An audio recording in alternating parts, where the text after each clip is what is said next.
इस व्रत को करने से समस्त इच्छाएं पूर्ण होती हैं और बृहस्पति महाराज प्रसन्न होते हैं। धन, विघा, पुत्र तथा मनोवांछित फल की प्राप्ति होती है। परिवार में सुख तथा शांति रहती है। इसलिए यह व्रत सर्वश्रेष्ठ और अति फलदायक है। तो चलिए सुनते हैं बृहस्पतिवार व्रत कथा। भारतवर्ष में एक राजा राज्य करता था। वह बड़ा प्रतापी और दानी था। वह नित्य गरीबों और ब्राह्मणों की सहायता करता था। ये बात उसकी रानी को अच्छी नहीं लगती थी। वह ना ही गरीबों को दान देती, ना ही भगवान का पूजन करती थी और राजा को भी दान देने से मना किया करती थी। एक दिन राजा शिकार खेलने वन को गए हुए थे तो रानी महल में अकेली थी। उसी समय बृहस्पति देव साधु वेश में राजा के महल में भिक्षा के लिए गए और भिक्षा मांगी। रानी ने भिक्षा देने से इनकार किया और कहा, हे साधु महाराज, मैं तो दान पुण्य से तंग आ गई हूँ। मेरा पति सारा धन लुटाता रहता है। मेरी इच्छा है कि हमारा धन नष्ट हो जाए, फिर ना रहेगा, बांस न बजेगी बांसुरी।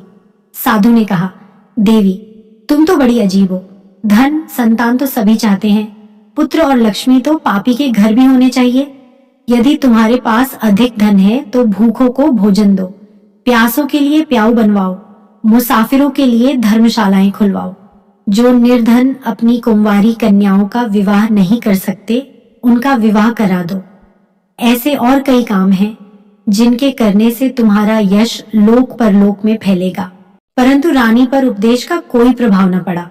वह बोली, महाराज आप मुझे कुछ न समझाएं। मैं ऐसा धन नहीं चाहती जो हर जगह बांटती फिरूं। साधु ने उत्तर दिया, यदि तुम्हारी ऐसी इच्छा है तो तथास्तु। तुम ऐसा करना कि बृहस्पतिवार को घर लीपकर पीली मिट्टी से अपना सिर धोकर स्नान करना, भट्टी चढ़ाकर कपड़े धोना। ऐसा करने से आपका सारा धन नष्ट हो जाएगा। इतना कहकर वह साधु महाराज वहां से आलोप हो गए। जैसे वह साधु कहकर गया था, रानी ने वैसा ही किया। 6 बृहस्पतिवार ही बीते थे कि उसका समस्त धन नष्ट हो गया और भोजन के लिए दोनों तरसने लगे, सांसारिक भोगों से दुखी रहने लगे। तब वह राजा रानी से कहने लगा कि तुम यहाँ पर रहो, मैं दूसरे देश में जाऊं, क्योंकि यहाँ पर मुझे सभी मनुष्य जानते हैं, इसलिए कोई कार्य नहीं कर सकता। देश चोरी परदेश भीख बराबर है। ऐसा कहकर राजा परदेश चला गया। वहां जंगल को जाता और लकड़ी काट कर लाता और शहर में बेचता। इस तरह जीवन व्यतीत करने लगा। एक दिन दुखी होकर जंगल में एक पेड़ के नीचे आसन जमाकर बैठ गया। वह अपनी दशा को याद करके व्याकुल होने लगा। बृहस्पतिवार का दिन था। एकाएक उसने देखा कि निर्जन वन में एक साधु प्रकट हुए। वह साधु वेश में स्वयं बृहस्पति देवता थे। लकड़हारे के सामने आकर बोले, हे लकड़हारे, इस सुनसान जंगल में तू चिंता मग्न क्यों बैठा है? लकड़हारे ने दोनों हाथ जोड़कर प्रणाम किया और उत्तर दिया, महात्मा जी, आप सब कुछ जानते हैं, मैं क्या कहूँ।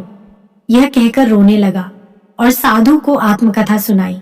महात्मा जी ने कहा, तुम्हारी स्त्री ने बृहस्पति के दिन वीर भगवान का निरादर किया है, जिसके कारण रुष्ट होकर उन्होंने तुम्हारी यह दशा कर दी। अब तुम चिंता को दूर करके मेरे कहने पर चलो तो तुम्हारे सब कष्ट दूर हो जाएंगे और भगवान पहले से भी अधिक संपत्ति देंगे। तुम बृहस्पति की दी कथा किया करो। 2 पैसे के चने मुनक्का मंगवाकर उसका प्रसाद बनाओ और शुद्ध जल से लोटे में शक्कर मिलाकर अमृत तैयार करो। कथा के पश्चात अपने सारे परिवार और सुनने वाले प्रेमियों में अमृत व प्रसाद बांटकर आप भी ग्रहण करो। ऐसा करने से भगवान तुम्हारी सब कामनाएं पूरी करेंगे। साधु के ऐसे वचन सुनकर लकड़हारा बोला, हे प्रभु, मुझे लकड़ी बेचकर इतना पैसा नहीं मिलता जिससे भोजन के उपरांत कुछ बचा सकूं। मैंने रात्रि में अपनी स्त्री को व्याकुल देखा है। मेरे पास कुछ भी नहीं जिससे उसकी खबर मंगा सकूं। साधु ने कहा, हे लकड़हारे, तुम किसी बात की चिंता मत करो। बृहस्पति के दिन तुम रोजाना की तरह लकड़ियां लेकर शहर को जाओ। तुमको रोज से दुगुना धन प्राप्त होगा, जिससे तुम भली भांति भोजन कर लोगे तथा बृहस्पति देव की पूजा का सामान भी आ जाएगा। इतना कहकर साधु अंतर ध्यान हो गए। धीरे धीरे समय व्यतीत होने पर फिर वही बृहस्पतिवार का दिन आया। लकड़हारा जंगल से लकड़ी काटकर किसी भी शहर में बेचने गया, उसे उस दिन और दिन से अधिक पैसा मिला। राजा ने चना गुड़ आदि लाकर गुरुवार का व्रत किया। उस दिन से उसके सभी क्लेश दूर हुए। परंतु जब दोबारा गुरुवार का दिन आया तो बृहस्पतिवार का व्रत करना भूल गया। इस कारण बृहस्पति भगवान नाराज हो गए। उस दिन से उस नगर के राजा ने विशाल यज्ञ का आयोजन किया तथा शहर में यह घोषणा करा दी कि कोई भी मनुष्य अपने घर में भोजन न बनावे न आग जलावे, समस्त जनता मेरे यहाँ भोजन करने आवे।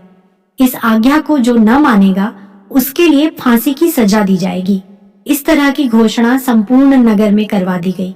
राजा की आज्ञा अनुसार शहर के सभी लोग भोजन करने गए, लेकिन लकड़हारा कुछ देर से पहुंचा, इसलिए राजा उसको अपने साथ घर लिवा ले गए और ले जाकर भोजन करा रहे थे तो रानी की दृष्टि उस खूंटी पर पड़ी जिस पर उसका हार लटका हुआ था। वह वहां पर दिखाई न दिया। रानी ने निश्चय किया कि मेरा हार इस मनुष्य ने चुरा लिया है। उसी समय सिपाहियों को बुलाकर उसको कारागार में डलवा दिया। जब लकड़हारा कारागार में पड़ गया और बहुत दुखी होकर विचार करने लगा कि न जाने कौन से पूर्व जन्म के कर्म से मुझे यह दुख प्राप्त हुआ है, और उसी साधु को याद करने लगा जो कि जंगल में मिला था। उसी समय तत्काल बृहस्पति देव साधु के रूप में प्रकट हो और उसकी दशा को देखकर कहने लगे, अरे मूर्ख, तूने बृहस्पति देव की कथा नहीं करी, इस कारण तुझे दुख प्राप्त हुआ है। अब चिंता मत कर, बृहस्पतिवार के दिन कारागार के दरवाजे पर 4 पैसे पड़े मिलेंगे, उनसे तू बृहस्पति देव की पूजा करना, तेरे सभी कष्ट दूर हो जाएंगे। बृहस्पति के दिन उसे 4 पैसे मिले। लकड़हारे ने कथा कही। उसी रात्रि को बृहस्पति देव ने उस नगर के राजा को स्वप्न में कहा, हे राजा, तुमने जिस आदमी को कारागार में बंद कर दिया है वह निर्दोष है, वह राजा है, उसे छोड़ देना। रानी का हार उसी खूंटी पर लटका है। अगर तू ऐसा नहीं करेगा तो मैं तेरे राज्य को नष्ट कर दूंगा। इस तरह रात्रि के स्वप्न को देखकर राजा प्रातः काल उठा और खूंटी पर हार देखकर लकड़हारे को बुलाकर क्षमा मांगी तथा लकड़हारे को योग्य सुंदर वस्त्र आभूषण देकर विदा करा। बृहस्पति देव की आज्ञा अनुसार लकड़हारा अपने नगर को चल दिया। राजा जब अपने नगर के निकट पहुंचा तो उसे बड़ा आश्चर्य हुआ। नगर में पहले से अधिक बाग, तालाब और कुएं तथा बहुत सी धर्मशाला, मंदिर आदि बन गई हैं। राजा ने पूछा, यह किसका बाग और धर्मशाला है? तब नगर के सब लोग कहने लगे, यह सब रानी और बांदी के हैं। तो राजा को आश्चर्य हुआ और गुस्सा भी आया। जब रानी ने यह खबर सुनी कि राजा आ रहे हैं तो उसने बांदी से कहा कि हे दासी, देख राजा हमको कितनी बुरी हालत में छोड़ गए थे। हमारी ऐसी हालत देखकर वह लौट न जाए, इसलिए तू दरवाजे पर खड़ी हो जा। आज्ञा अनुसार दासी दरवाजे पर खड़ी हो गई। राजा आए तो उन्हें अपने साथ लिवा लाई। तब राजा ने क्रोध करके अपनी रानी से पूछा कि यह धन तुम्हें कैसे प्राप्त हुआ है? तब उन्होंने कहा, हमें यह सब धन बृहस्पति देव के इस व्रत के प्रभाव से प्राप्त हुआ है। राजा ने निश्चय किया कि 7 रोज बाद तो सभी बृहस्पति देव का पूजन करते हैं, परंतु मैं प्रतिदिन दिन में 3 बार कहानी कहा करूंगा तथा रोज व्रत किया करूंगा। अब हर समय राजा के दुपट्टे में चने की दाल बंधी रहती तथा दिन में 3 बार कहानी कहता। एक रोज राजा ने विचार किया कि चलो अपनी बहन के यहाँ हो आवे। इस तरह निश्चय कर राजा घोड़े पर सवार हो अपनी बहन के यहाँ को चलने लगा। मार्ग में उसने देखा कि कुछ आदमी एक मुर्दे को लिए जा रहे हैं। उन्हें रोककर राजा कहने लगा, अरे भाइयों, मेरी बृहस्पति देव की कथा सुन लो। वे बोले, लो हमारा तो आदमी कर गया है, इसको अपनी कथा की पड़ी है। परंतु कुछ आदमी बोले, अच्छा कहो, हम तुम्हारी कथा भी सुनेंगे। राजा ने दाल निकाली और जब कथा आधी हुई थी कि मुर्दा हिलने लग गया, और जब कथा समाप्त हो गई तो राम राम करके मनुष्य उठकर खड़ा हो गया। आगे मार्ग में उसे एक किसान खेत में हल चलाता मिला। राजा ने उसे देख और उससे बोला, अरे भैया, तुम मेरी बृहस्पतिवार की कथा सुन लो। किसान बोला, जब तक मैं तेरी कथा सुनूंगा तब तक 4 हरैया जोत लूंगा। जा अपनी कथा किसी और को सुनाना। इस तरह राजा आगे चलने लगा। राजा के हटते ही बैल पछाड़ खाकर गिर गए तथा उसके पेट में बड़ी जोर का दर्द होने लगा। उस समय उसकी माँ रोटी लेकर आई। उसने जब यह देखा तो अपने पुत्र से सब हाल पूछा और बेटे ने सभी हाल कह दिया। तो बुढ़िया दौड़ी दौड़ी उस घुड़सवार के पास गई और उससे बोली कि मैं तेरी कथा सुनूंगी, तू अपनी कथा मेरे खेत पर चलकर ही कहना। राजा ने बुढ़िया के खेत पर जाकर कथा कही जिसके सुनते ही वह बैल उठ खड़ हुए तथा किसान के पेट का दर्द भी बंद हो गया। राजा अपनी बहन के घर पहुंचा। बहन ने भाई की खूब मेहमानी की। दूसरे रोज प्रातःकाल राजा जगा तो वह देखने लगा कि सब लोग भोजन कर रहे हैं। राजा ने अपनी बहन से कहा, ऐसा कोई मनुष्य है जिसने भोजन नहीं किया हो, मेरी बृहस्पतिवार की कथा सुन ले। बहन बोली, हे भैया, ये देश ऐसा ही है कि पहले यहाँ लोग भोजन करते हैं, बाद में अन्य काम करते हैं। अगर कोई पड़ोस में हो तो देख आऊं। वह ऐसा कहकर देखने चली गई, परंतु उसे कोई ऐसा व्यक्ति नहीं मिला जिसने भोजन न किया हो। अतः वह एक कुम्हार के घर गई जिसका लड़का बीमार था। उसे मालूम हुआ कि उनके यहाँ 3 रोज से किसी ने भोजन नहीं किया है। रानी ने अपने भाई की कथा सुनने के लिए कुम्हार से कहा। वह तैयार हो गया। राजा ने जाकर बृहस्पतिवार की कथा कही, जिसको सुनकर उसका लड़का ठीक हो गया। अब तो राजा की प्रशंसा होने लगी। एक रोज राजा ने अपनी बहन से कहा कि हे बहन, हम अपने घर को जाएंगे, तुम भी तैयार हो जाओ। राजा की बहन ने अपनी सास से कहा। सास ने कहा, हाँ चली जा, परंतु अपने लड़कों को मत ले जाना, क्योंकि तेरे भाई के कोई औलाद नहीं है। बहन ने अपने भैया से कहा, हे भैया, मैं तो चलूंगी, पर कोई बालक नहीं जाएगा। राजा बोला, जब कोई बालक नहीं चलेगा तब तुम क्या करोगी? बड़े दुखी मन से राजा अपने नगर को लौट आया। राजा ने अपनी रानी से कहा, हम निर्वंशी हैं, हमारा मुंह देखने का धर्म नहीं है और कुछ भोजन आदि नहीं किया। रानी बोली, हे प्रभु, बृहस्पति देव ने हमें सब कुछ दिया है, हमें औलाद अवश्य देंगे। उसी रात को बृहस्पति देव ने राजा से स्वप्न में कहा, हे राजा, उठ, सभी सोच त्याग दे, तेरी रानी गर्भ से है। राजा की यह बात सुनकर बड़ी खुशी हुई। 9वें महीने में उसके गर्भ से एक सुंदर पुत्र पैदा हुआ।